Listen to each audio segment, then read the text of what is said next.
हमारा टॉपिक चल रहा था वियना कांग्रेस।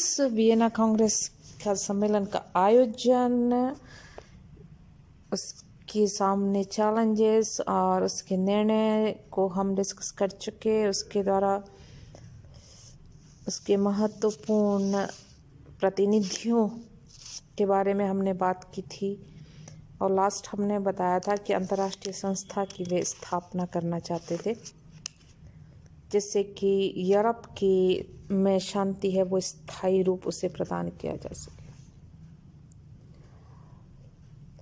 इस वियना कांग्रेस के निर्णयों पर हस्ताक्षर हुए थे वाटरलू के युद्ध के पश्चात, यानी कि नेपोलियन के पतन के बाद।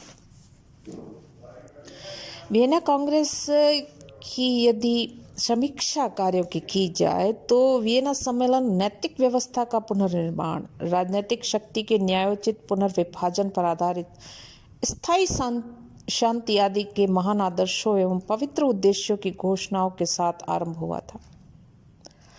यूरोप की जनता को इस सम्मेलन में बड़ी आशाएं, किंतु कांग्रेस के निर्णयों से सभी को निराशा। इसकी तीव्र आलोचना की गई। सम्मेलन के पवित्र उद्देश्य एवं आदर्श केवल दिखावा, जबकि वास्तविकता इससे बिल्कुल विपरीत। सम्मेलन में सचिव गेंस ने तो यहाँ तक कह डाला कि कांग्रेस के बड़े बड़े सुंदर शब्दों का केवल यही उद्देश्य है कि सर्वसाधारण की उत्तेजनाओं को शांत किया जाए तथा सम्मेलन को शान एवं प्रतिष्ठा दिलाई जाए, किंतु कांग्रेस का वास्तविक उद्देश्य यह था कि विजयी राष्ट्र पराजित राष्ट्रों की लूट खसोट को आपस में बांट ले। वस्तुतः यह सम्मेलन शक्तिशाली राष्ट्रों का एक ऐसा झमेला था जहां बड़े राष्ट्रों को केवल अपने स्वार्थों का ध्यान था। अपनी स्वार्थ सिद्धि के सामने उन्होंने जनसाधारण के हितों और अधिकारों को तिलांजलि दे दी। शक्तिशाली राष्ट्रों ने छोटे राष्ट्रों की उपेक्षा की तथा निर्णय लेते समय उचित अनुचित तथा न्याय अन्याय का कोई ध्यान नहीं रखा। वियना सम्मेलन के राजनयिकों की आलोचना मुख्य रूप से निम्नलिखित आधारों पर की जाती है। पहली आलोचना, राष्ट्रीयता की भावनाओं की सर्वथा उपेक्षा की गई। वियना सम्मेलन के राजनीतिज्ञों ने लोकतंत्र और राष्ट्रीयता की भावनाओं की पूर्ण रूप से उपेक्षा की। हेजन लिखते हैं कि वियना सम्मेलन कुलीन वर्ग के लोगों का सम्मेलन था। वे लोग राष्ट्रीयता और जनतंत्र के आदर्शों को, जिसकी फ्रांसीसी क्रांति ने घोषणा की थी, समझने में असमर्थ थे अथवा उससे घृणा करते थे। उन्होंने यूरोप के मानचित्र में जो परिवर्तन किए उसमें संबंधित जनता की इच्छाओं और आकांक्षाओं की अवहेलना की। बेल्जियम और हॉलैंड, जो भाषा और धर्म के में एक दूसरे से भिन्न थे, संयुक्त कर दिए गए।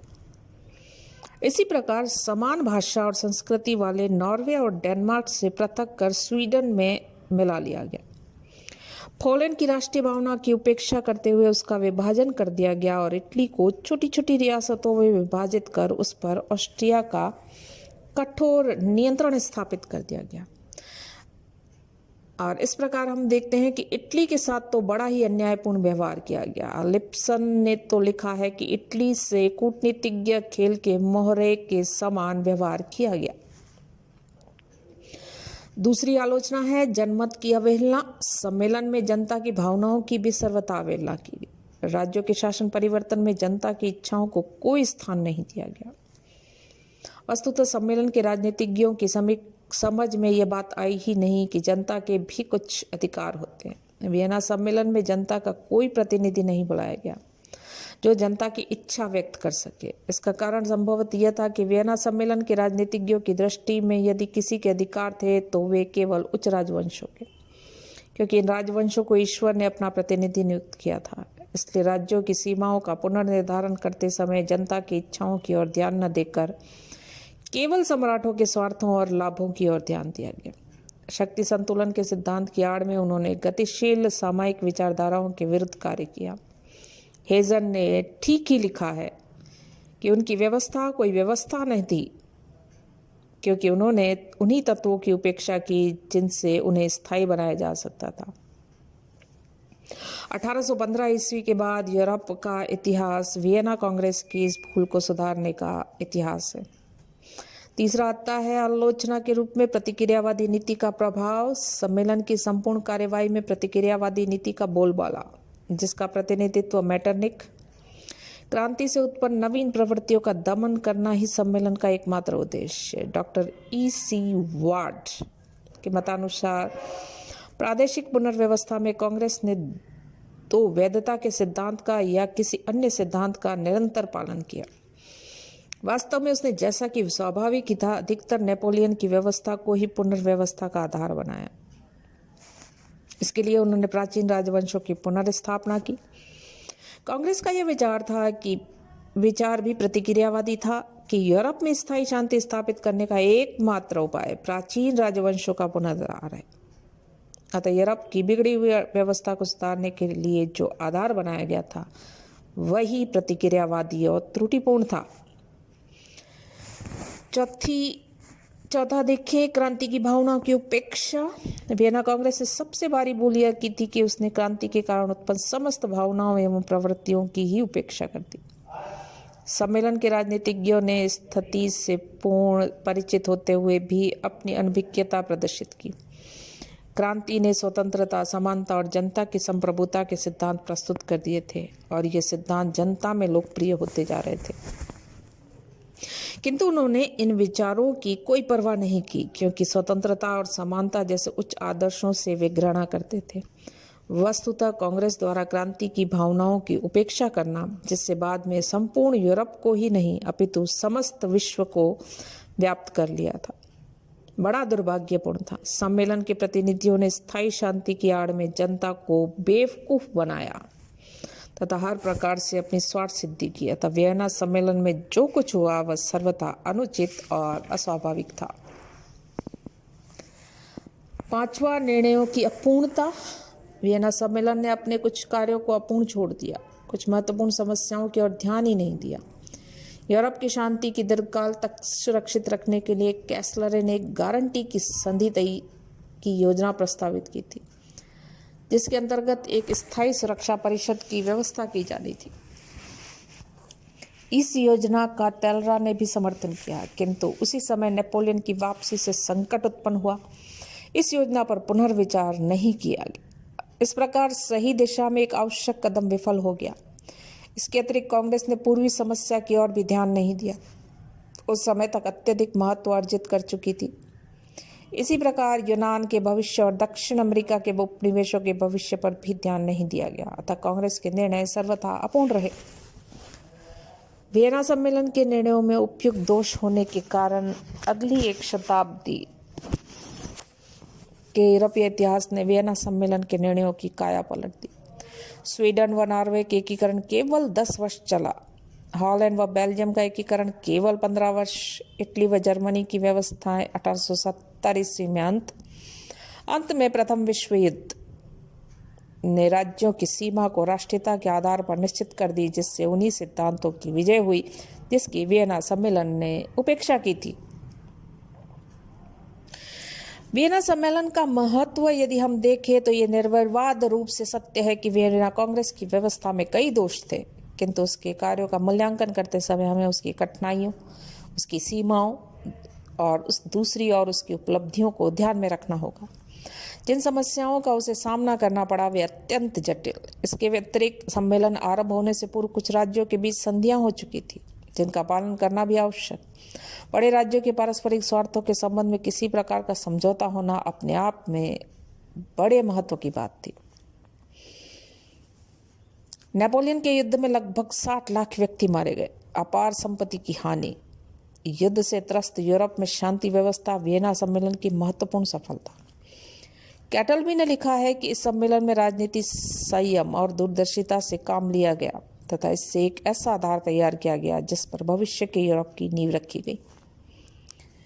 इंग्लैंड के विदेश मंत्री कैसलर ने कांग्रेस के प्रतिनिधियों को संबोधित करते हुए कहा था कि वे लोग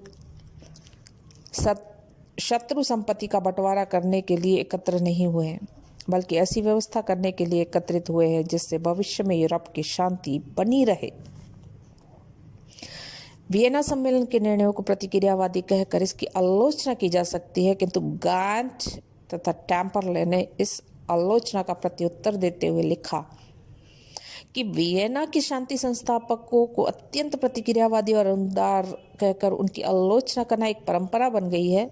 यह सत्य है कि वे प्राचीन व्यवस्था के प्रतिनिधित्व करते थे और अधिकांश रूप में नवीन विचारों से अछूते थे, किंतु वे प्राचीन शासन के निकृष्ट रूप के नहीं बल्कि उत्कृष्ट रूप के प्रतिनिधि थे तथा उनकी व्यवस्था से यूरोप अगले 40 वर्षों तक युद्धों से बचा रहा। इसमें भी कोई संदेह नहीं कि वियना व्यवस्था 1919 की पेरिस व्यवस्था से कहीं अधिक अच्छी व्यवस्था थी। जहां तक संभव हो सका समझौते के सिद्धांत को अपनाया गया। किसी भी प्रकार से फ्रांस को अपमानित करने का प्रयास नहीं किया गया। 1919 में जर्मनी को यूरोप की शांति को भंग करने के लिए उत्तरदायी ठहराया गया। उसे अपने प्रदेशों से उपनिवेश संपत्ति प्रभाव से वंचित कर दिया गया। किंतु वियना सम्मेलन में फ्रांस के साथ इस प्रकार का व्यवहार नहीं किया गया। यूरोप के इतिहास में यह प्रथम अवसर था जबकि यूरोप के समस्त राज्यों ने एक समझौते पर हस्ताक्षर किए थे। इस सम्मेलन द्वारा यूरोप के राज्यों को यह अनुभव हुआ हो कि परस्पर बातचीत द्वारा ही किसी समस्या का समाधान खोजा जा सकता है। अपनी कठिनाइयों और सीमाओं के बावजूद कांग्रेस के निर्णयों के फलस्वरूप यूरोप के विभिन्न राज्यों के बीच सहयोग की भावना का संचार हुआ। प्रादेशिक पुनर्व्यवस्था के क्षेत्र में उसके कुछ निर्णय महत्वपूर्ण सिद्ध हुए। जर्मनी और इटली के एकीकरण की दिशा में कांग्रेस ने कुछ कार्य अनजाने में ही कर डाले। जिनेवा सार्डिनिया को मिलाकर उसने इटली एकीकरण का मार्ग प्रशस्त किया।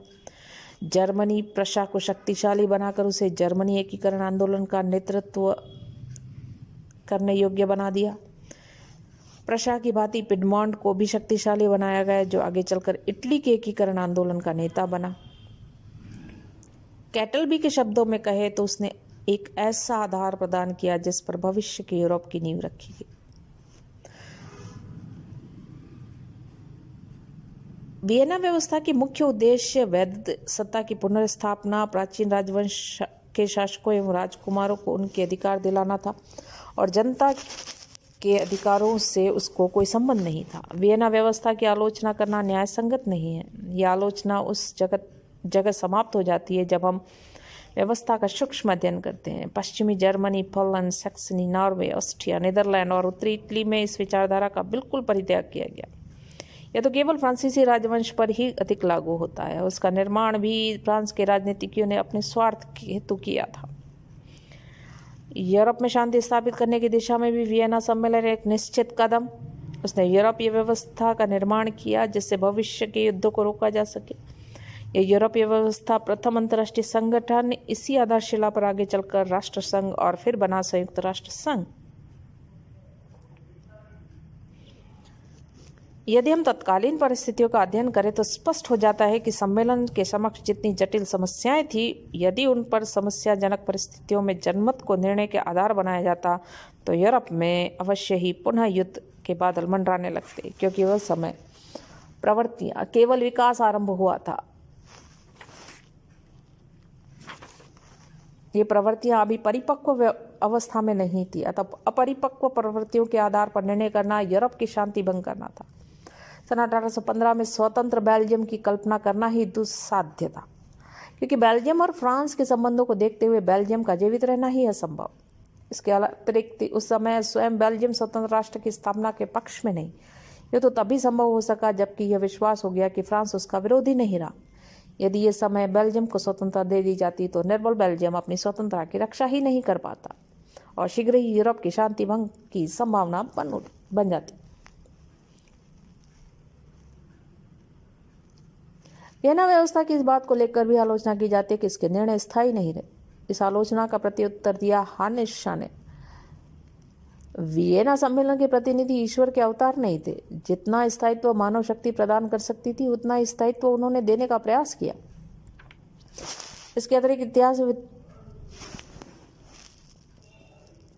प्रोफेसर फाइव के शब्दों में कह सकते हैं कि 2 युगों की सीमा रेखा पर स्थित वियना के निर्णय इतिहास की एक युगांतरकारी घटना है।